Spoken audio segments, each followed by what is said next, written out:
तो वर्ण विक्षेपण में बेटा हमने देखा था कि प्रकाश जो है अपनी तरंग दैर्ध्य के अनुसार कितने रंगों में विभक्त हो गया था भाई विजेंद्र? 7 रंगों में, ठीक है। जिसमें से हमने बात की थी कि लाल रंग की जो तरंग दैर्ध्य होता है इसका मान सबसे ज़्यादा और आवृत्ति जो होती है वो सबसे कम होती है, ठीक है। और हमने बैंगनी प्रकाश में बात की थी, बैंगनी रंग में बात की थी कि जो तरंग दैर्ध्य का मान होता है वो सबसे कम होता है और आवृत्ति जो होती है वो सबसे ज़्यादा होती है, ठीक है। अब बैंगनी रंग का जो प्रकीर्णन होता है बेटा वो सबसे ज़्यादा होता है और लाल रंग का जो प्रकीर्णन होता है वो सबसे कम होता है। इसीलिए जो सभी खतरे सूचक निशान होते हैं वो कैसे रंग के बनाए जाते हैं? लाल रंग के। अब यहाँ से आपके एग्जाम में बेटा कुछ क्वेश्चंस बनते हैं, उनको आप और लिखेंगे। लिखना वस्तु द्वारा, वस्तु यदि, ऐसे लिखना, वस्तु यदि सभी रंगों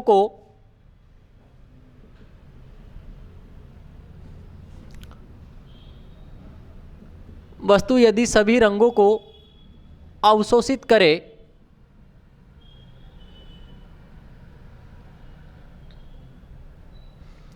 वस्तु यदि सभी रंगों को क्या करे भाई? अवशोषित करे, तो वो आपको कैसी दिखाई देगी? काली। और वस्तु यदि सभी रंगों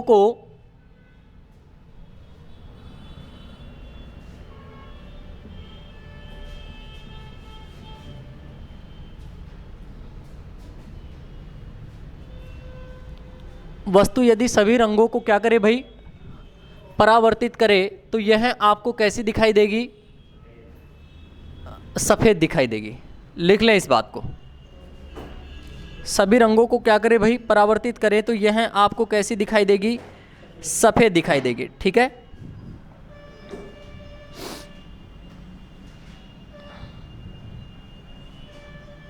कैसी दिखाई देगी बेटा? सफेद दिखाई देगी, ठीक है, चलेगा। इसके बाद में बेटा आपसे पूछा जाता है प्राथमिक रंग को लेकर। किसको लेकर? प्राथमिक रंग। प्राथमिक रंग कौन कौन से होते हैं बेटा? लाल, हरा और नीला। प्राथमिक रंग लाल, हरा और नीला। इसका उपयोग कहाँ किया जाता है बेटा? कलर या फिर रंगीन टीवी में। रंगीन टीवी में किसका उपयोग किया जाता है? प्राथमिक रंगों का उपयोग किया जाता है। इसके बाद में बेटा द्वितीयक रंग।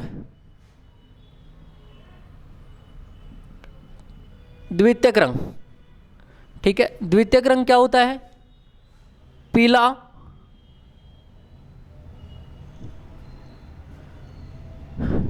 फिर यहां पर लिखेंगे मेजेंटा। मेजेंटा को कहते हैं रानी रंग। और इसके बाद में लिखेंगे पिकॉक ब्लू, काला।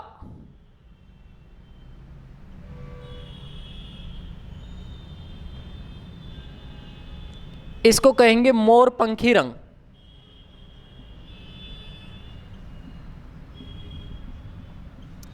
इसका जो उपयोग है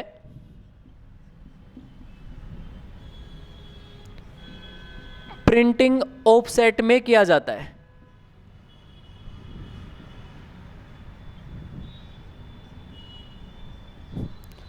किस में किया जाता है भाई?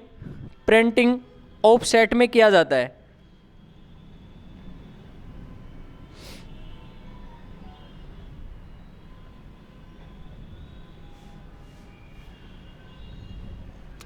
ठीक है भाई, याद रखेंगे ये बातें आप।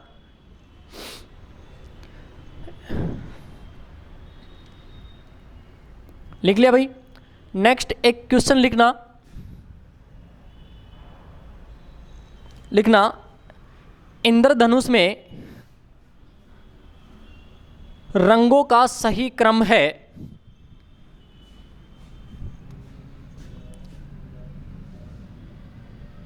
इंद्रधनुष में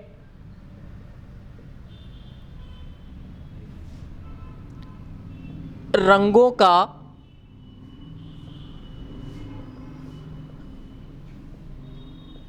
सही क्रम है। इंद्रधनुष में रंगों का सही क्रम है। ऑप्शंस लिखेंगे बेटा, विबग्योर,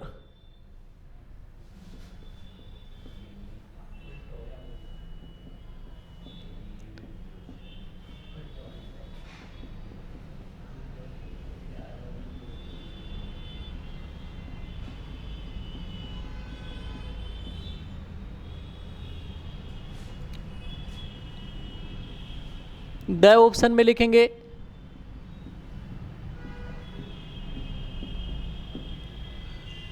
बताइएगा बेटा।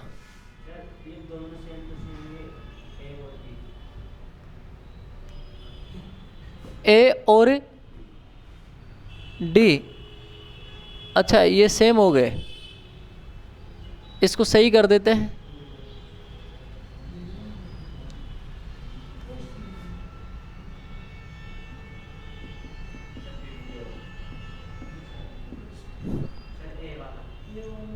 ए वाला ये होगा।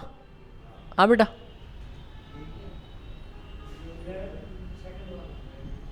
ये आएगा इसमें।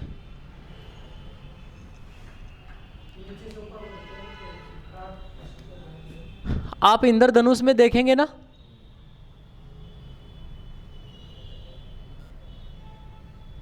ये इंद्रधनुष है और इस इंद्रधनुष में आपको रंगों का क्रम ये दिखेगा, ऊपर रेड और नीचे बैंगनी। ठीक है, तो लिखना, नोट लगा करके लिखना, इंद्रधनुष में सबसे ऊपर, इंद्रधनुष में सबसे ऊपर, इंद्रधनुष में सबसे ऊपर लाल रंग एवं सबसे नीचे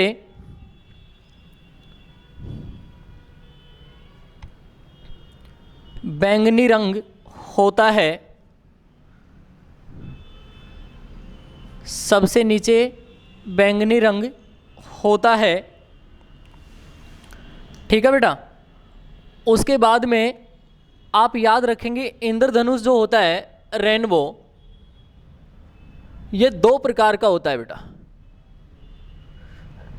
कितने प्रकार का होता है? दो प्रकार का। एक तो प्राथमिक इंद्रधनुष,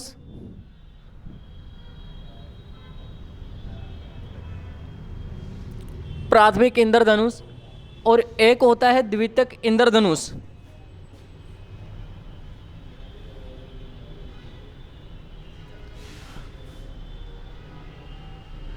ये वाला क्वेश्चन है ना, ये वाला, ये छोरे इधर देख ले पीछे, ये वाला क्वेश्चन है, ये महिला सुपरवाइजर और जूनियर अकाउंटेंट दोनों के एग्जाम में पूछा हुआ क्वेश्चन है ये।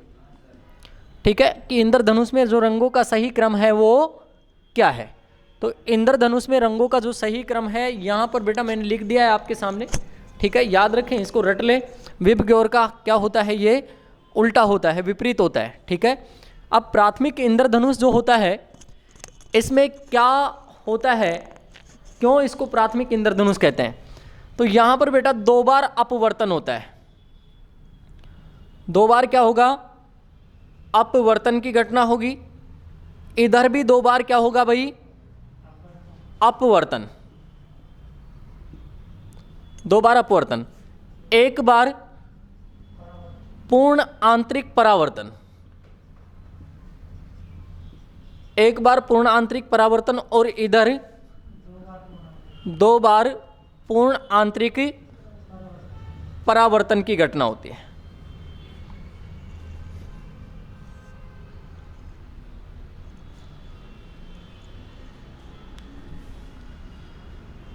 दो बार अपवर्तन, दो बार अपवर्तन, एक बार पूर्ण आंतरिक परावर्तन प्राथमिक इंद्रधनुष में, और दो बार पूर्ण आंतरिक परावर्तन, पूर्ण आंतरिक परावर्तन द्वितीयक इंद्रधनुष में। ध्यान रखेंगे भाई। ठीक है,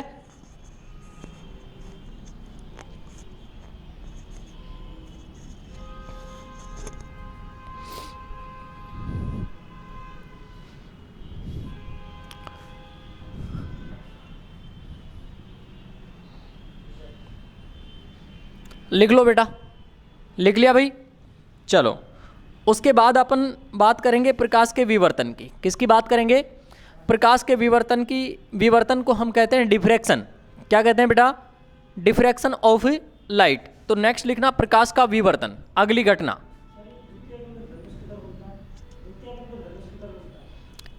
द्वितीयक इंद्रधनुष, इनकी कोई दिशा नहीं होती है, दिशा हमेशा विपरीत होता है। हाँ ठीक है, लेकिन इसमें ये सिर्फ घटना पूछी जाती है 2 बार अपवर्तन की। द्वितीयक इंद्रधनुष में अपवर्तन होता है, कितनी बार होता है? 2 बार। ठीक है। पूर्ण आंतरिक परावर्तन की घटना कितनी बार होती है? 2 बार होती है। हाँ ठीक है, ये ध्यान रखेंगे। ठीक है, चलिएगा। दूसरा लिखना प्रकाश का विवर्तन। प्रकाश का विवर्तन, इसको लिखेंगे डिफ्रैक्शन ऑफ लाइट। क्या लिखेंगे भाई? Diffraction of light.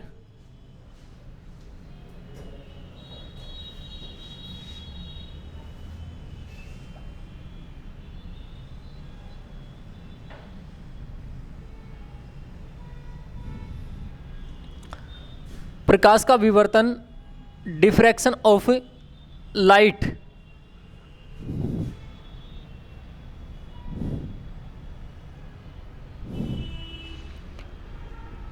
प्रकाश का विवर्तन, डिफ्रैक्शन ऑफ लाइट।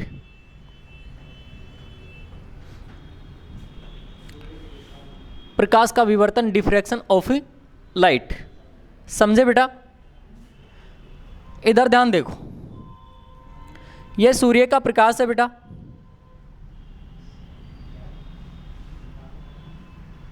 है भाई? ये सूर्य का क्या है? प्रकाश। कहाँ पर आ रहा है बेटा? कहाँ पर आ रहा है? पृथ्वी पर। पृथ्वी पर ये क्या है बेटा? पेड़ पौधे हैं, और ये क्या है? अन्य जीव हैं। तो आप देखते हैं कि इनकी परछाई बनती है। क्या बनती है बेटा? इनकी परछाई, जिसे अपन छाया बोलते हैं, परछाया बोलते हैं। ठीक है, आपकी भी देखो बन रही है जहाँ पर बैठे हो, है ना? बन रही है ना? नहीं बन रही? आपकी चेयर की देखो परछाई बन रही है, बन रही है ना? तो जैसे ही सूर्य का प्रकाश आया, इधर ध्यान दो, अरे सूर्य का प्रकाश आया, वस्तु से टकराया, वस्तु को टकरा करके क्या उससे पार हो गया? क्या ये नहीं हुआ। तो ये वस्तु यहाँ पर क्या हो गया? एक अवरोध हो गया। क्या हो गया? अवरोध। और इसके किनारों से ये गुजर कर, कौन बेटा? प्रकाश। इसने क्या बना ली बेटा? छाया बना ली। क्या बना ली? छाया बना ली, परछाया बना ली। इसे ही अपन क्या कहेंगे? विवर्तन की घटना कहेंगे। देखिएगा, आप एक बंद कमरे में बैठे हैं, बाहर साधन जा रहे हैं, दिख रहे हैं क्या आपको? नहीं दिख रहे, लेकिन फिर भी क्या आ रही है? आपके पास आवाज़ आ रही है। ये क्या होता है? ये ध्वनि का विवर्तन होता है, डिफ्रैक्शन ऑफ साउंड होता है। ध्वनि का विवर्तन, डिफ्रैक्शन ऑफ साउंड। अर्थात बीच में कोई मार्ग है और वो अवरोध का काम कर रहा है। किसका काम कर रहा है भाई? और यह ध्वनि उसके किनारों से निकल करके कहीं ना कहीं से तो आ रही है ना, किनारों से होकर हमारे कानों तक प्रवेश कर रही है, आ रही है, कानों में प्रवेश कर रही है। इस घटना को अपन क्या कहेंगे? विवर्तन की घटना कहेंगे। क्या कहेंगे बेटा? विवर्तन की, चाहे फिर वो प्रकाश हो या फिर क्या हो? ध्वनि हो। ठीक है, तो यहां पर लिखना बेटा प्रकाश का विवर्तन क्या होता है। इसमें एक ही लाइन लिखेंगे छोटी सी, छाया का बनना ही विवर्तन है। लिखना, छाया का बनना ही विवर्तन है। छाया का बनना ही विवर्तन है। छाया का बनना ही क्या है बेटा? विवर्तन है। अब ये छाया जो होती है बेटा 2 प्रकार से बनती है। आप जानते हैं, एक तो होता है सूर्य ग्रहण। सॉरी भाई। ठीक है, एक तो क्या होता है? सूर्य ग्रहण, नाम सुना है बेटा कभी? सूर्य ग्रहण, सोलर एक्लिप्स, ठीक है। उसके बाद में नंबर 2 क्या होता है बेटा? चंद्र ग्रहण होता है। चंद्र ग्रहण को क्या कहते हैं? Lunar eclipse.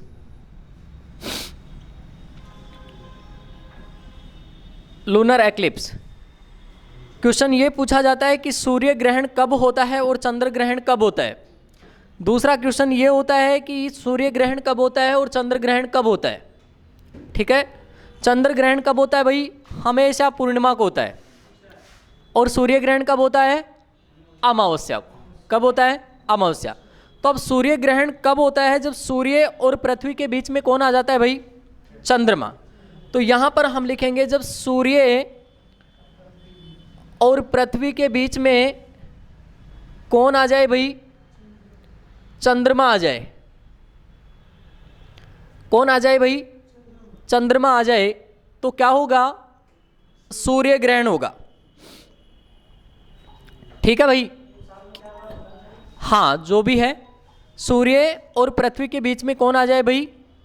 चंद्रमा आ जाए। छोरे इधर देख ले, उधर क्या देख रहा है? पीडीएफ भेज रही है तो देख लो उसको चुपचाप, हंसने की क्या जरूरत है।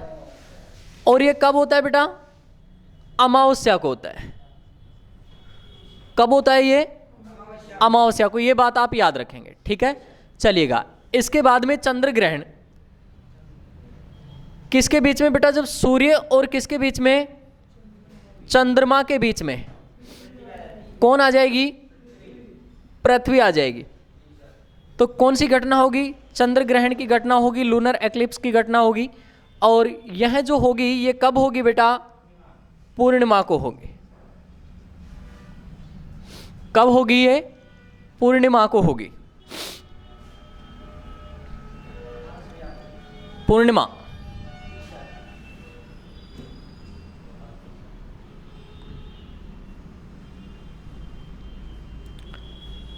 कब होगी ये घटना?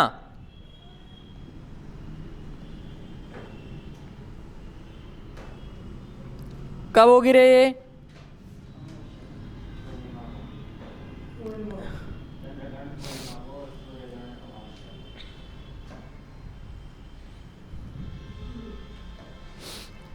ठीक है भाई।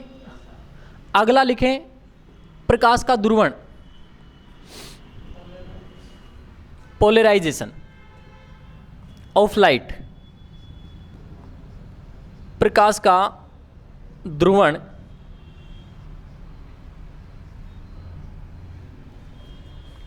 प्रकाश का ध्रुवण, पोलराइजेशन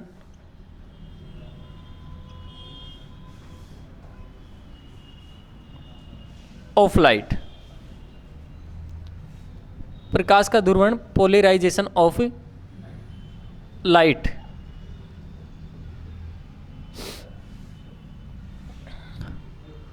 पोलराइजेशन ऑफ लाइट, प्रकाश का ध्रुवण, ठीक है। क्या होता है भाई ये प्रकाश का ध्रुवण? ध्यान रखना, प्रकाश की किरण जो होती है भाई, मुझे विजेंद्र आपसे तो ये आशा नहीं रहती है क्योंकि आप मैथमेटिक्स के स्टूडेंट और फिजिक्स आपको आनी चाहिए। ऐसे कैसे हो सकता है कि मैथमेटिक्स वाले स्टूडेंटों की फिजिक्स कमज़ोर होगी? उनकी तो केमिस्ट्री कमज़ोर होनी चाहिए। केमिस्ट्री बायो ठीक है, लेकिन फिजिक्स कमज़ोर है ना? अच्छा अच्छा, तो अच्छे से पढ़ो फिर, है ना। न्यूमेरिकल वगैरह सब टेंशन मत लो आप, है ना, हो जाएगा। प्रकाश का ध्रुवण, पोलराइजेशन ऑफ लाइट। जो प्रकाश की किरण है ये तरंग संचरण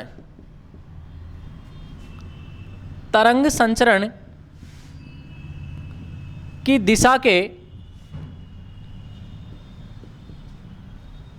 लंबवत कंपन करती है, वाइब्रेशन। कंपन करती है और यह कंपन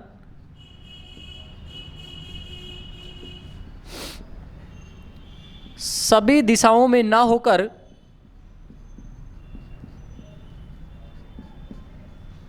सभी दिशाओं में ना होकर तरंग संचरण की दिशा में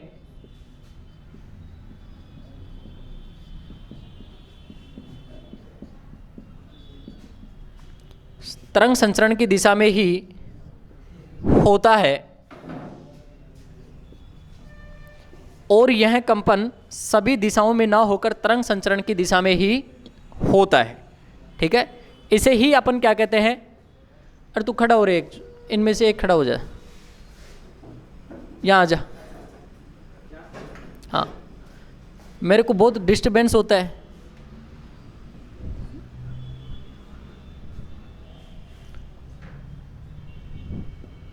में ना होकर तरंग संचरण की दिशा में ही होता है। ठीक है भाई, याद रखेंगे। प्रकाश के ध्रुवण की जो क्रिया है यह प्रदर्शित करती है कि प्रकाश तरंगों की जो प्रकृति होती है वो कैसी होती है? ट्रांसवर्स होती है। कैसी होती है? अनुप्रस्थ होती है। ठीक है, तो यहां पर आप नोट डाल के बेटा जरूर लिखें, प्रकाश के ध्रुवण की क्रिया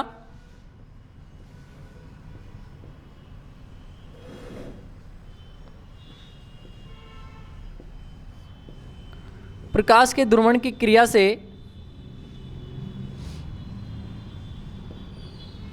साबित होता है कि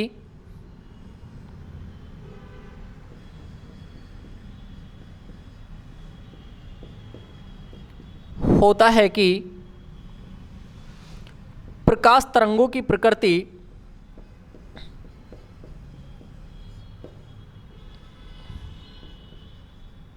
अनुप्रस्थ ट्रांसवर्स अनुप्रस्थ होती है।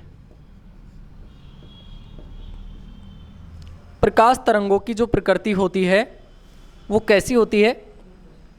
अनुप्रस्थ होती है। अब देखिएगा यहां से एग्जाम में बेटा आपसे क्वेश्चंस के रूप में किस प्रकार से क्वेश्चन बनते हैं ध्रुवण की प्रक्रिया से। जैसे कि एक क्वेश्चन दे दिया आपको, क्या मोटर गाड़ियों की जो हेडलाइट्स होती हैं उनमें प्रकाश की चकाचौंध को कम करने के लिए एक परत चढ़ाई जाती है। किसकी चढ़ाई जाती है? काले रंग के यहाँ जो पट्टी होती है, परत चढ़ाई जाती है, वो किसकी होती है? किसकी होती है भाई? पोलेराइड की होती है। किसकी होती है?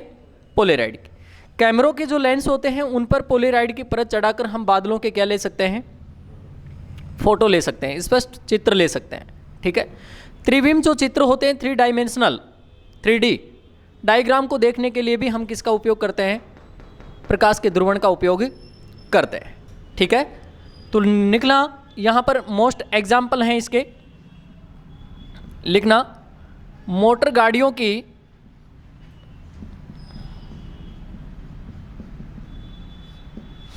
हेडलाइट्स में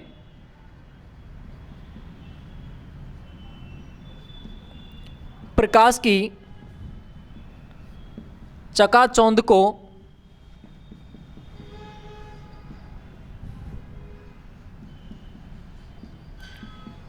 कम करने के लिए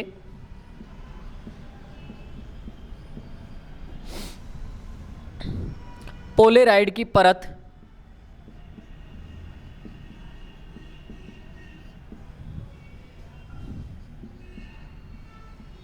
चढ़ाई जाती है।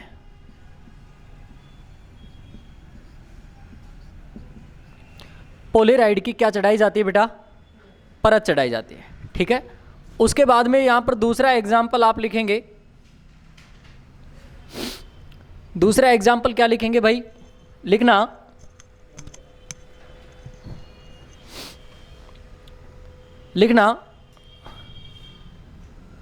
कैमरों के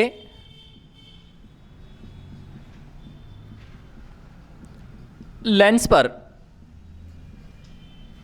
पोलेराइड की परत चढ़ाकर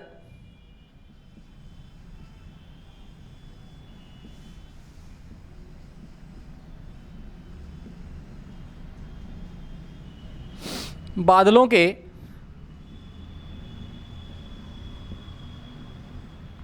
स्पष्ट चित्र लिए जा सकते हैं।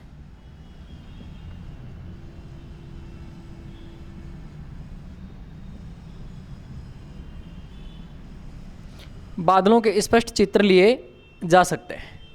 ठीक है, तीसरे नंबर पर बात करेंगे त्रिविम चित्रों को देखने के लिए।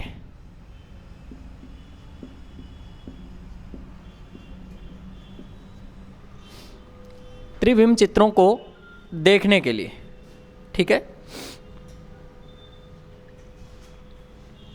ठीक है, एक और एग्जाम्पल आप लिख सकते हैं। धातुओं के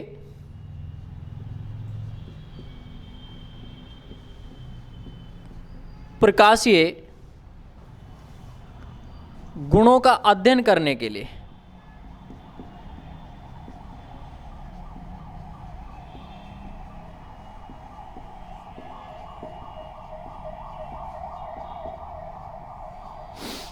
धातुओं के प्रकाशीय गुणों का अध्ययन करने के लिए भी हम प्रकाश की कौन सी घटना को देखते हैं बेटा? प्रकाश के ध्रुवण को देखते हैं। किसको देखते हैं भाई? प्रकाश के ध्रुवण को। ठीक है, उसके बाद में बेटा अपन बात करते हैं पूर्ण आंतरिक परावर्तन की। किसकी बात करते हैं? पूर्ण आंतरिक परावर्तन। क्या होता है बेटा पूर्ण आंतरिक परावर्तन? टोटल इंटरनल क्या होगा भाई? रिफ्लेक्शन। ठीक है, पूर्ण आंतरिक परावर्तन। तो नेक्स्ट आप लिखें, अगली जो घटना लिखेंगे ये लिखेंगे पूर्ण आंतरिक परावर्तन की।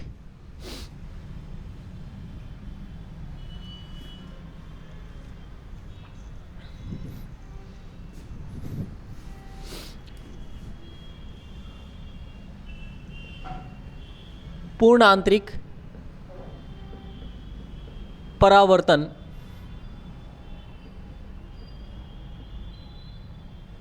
इसमें लिखेंगे total internal reflection.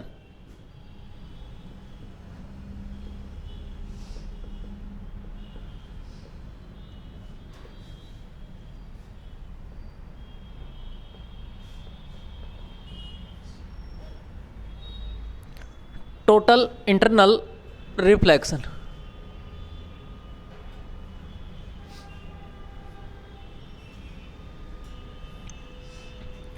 Total internal reflection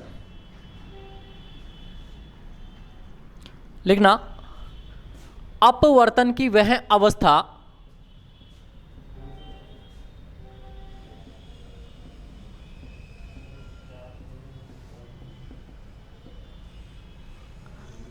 अपवर्तन की वह अवस्था जिसमें सघन माध्यम की आपतित किरण, जिसमें सघन, सघन को कहते हैं डेंसर,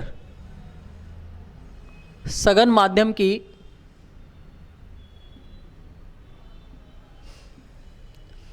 आपतित किरण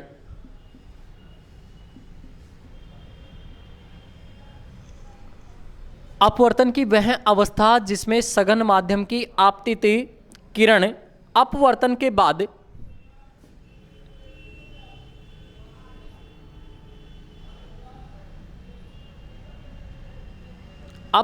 के बाद सघन माध्यम में ही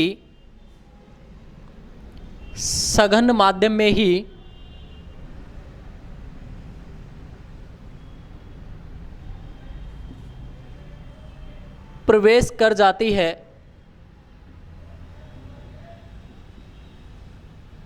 सघन माध्यम में ही प्रवेश कर जाती है। प्रकाश की यही घटना प्रकाश की यही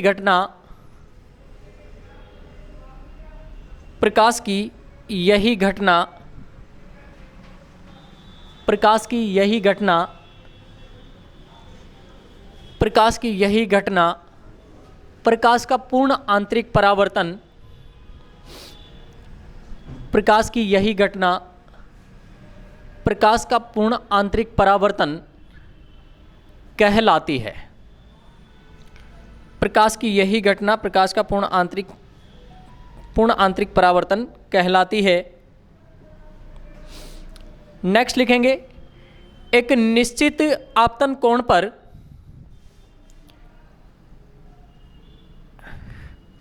एक निश्चित आपतन कोण पर एक निश्चित आपतन कोण पर अपवर्तन कोण का मान। इस घटना में क्या होगा, एक निश्चित आपतन कोण होगा। क्या होगा भाई, एक निश्चित आपतन कोण होगा। निश्चित आपतन कोण पर अपवर्तन कोण का मान, हाँ, अपवर्तन कोण का मान कितना हो जाएगा, 90 डिग्री। 90 डिग्री हो जाता है। कितने डिग्री हो जाता है बेटा, 90 डिग्री हो जाता है। ठीक है भाई। और आपतन कोण का मान जो होता है वो किससे भाई, क्रांतिक कोण से क्या हो जाता है, ज़्यादा। ठीक है, तो यहां पर आप लिखेंगे आपतन कोण का मान क्रांतिक कोण से बड़ा होना चाहिए। लिखना, आपतन कोण का मान, आपतन कोण का मान क्रांतिक कोण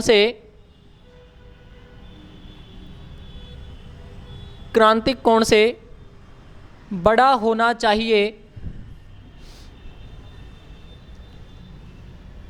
आपतन कोण का मान क्रांतिक कोण से बड़ा होना चाहिए। ठीक है भाई, ये मुख्य घटनाएं हैं। ठीक है, अब यहां पर बेटा आपसे एग्जाम्पल पूछे जाते हैं, जैसे कि हीरे का चमकना। हीरे का चमकना। दूसरा आपसे पूछा जाता है कांच का टूटा भाग अधिक चमकीला दिखाई देता है। क्यों भाई विजेंद्र, किसकी घटना के कारण दिखाई देता है, पूर्ण आंतरिक परावर्तन की घटना के कारण। कभी गर्मी के दिनों में बेटा आप बस में आगे बैठे होंगे या अपनी गाड़ी में आगे बैठे होंगे, तो आपको कहीं दूर जो सड़क होती है उस पर ऐसा लगता है कि क्या भरा है, पानी भरा है। क्या वास्तविक है क्या वो, नहीं, वो एक भ्रम है। रेगिस्तान में भी ऐसा होता है। रेगिस्तान में भी ऐसा होता है, जो रेत के टीले होते हैं, ठीक है, वहाँ पर आपको ऐसा लगेगा कि यहाँ पर क्या भरा हुआ है, पानी भरा हुआ है। ठीक है, जिसको अपन बोलते हैं मृग मरीचिका। ठीक है, तो लिखना, रेगिस्तान में पानी भरे होने का भ्रम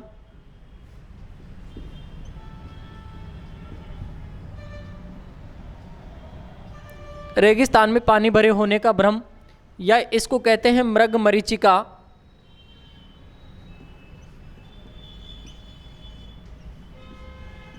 या इसको क्या कहते हैं बेटा, मृग मरीचिका कहते हैं। ठीक है, इसके बाद में नेक्स्ट आप लिखेंगे एंडोस्कोपी।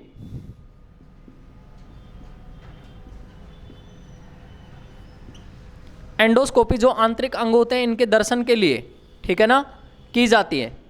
पेट की जांच होती है ये। ठीक है, आंतों में जब इन्फेक्शन हो जाता है, घाव हो जाते हैं, अल्सर हो जाते हैं, तो एंडोस्कोपी किया जाता है। ठीक है, एक ट्यूब होती है लगभग 1-1.5 फीट की, और उसको अपनी आहार नाल से नीचे डाला जाता है। ठीक है ना। उसके बाद में लिखेंगे प्रकाशिक तंतु। प्रकाशिक तंतु,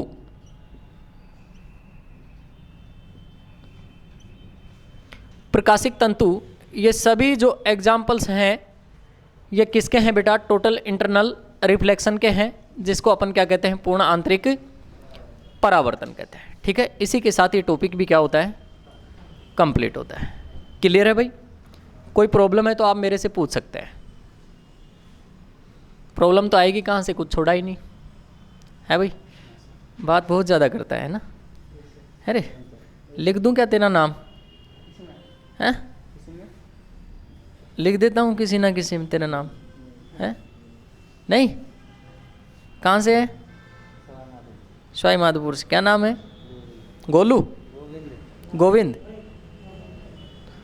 तो गोलू गोविंद जो भी है बेटा, पढ़ाई किया कर।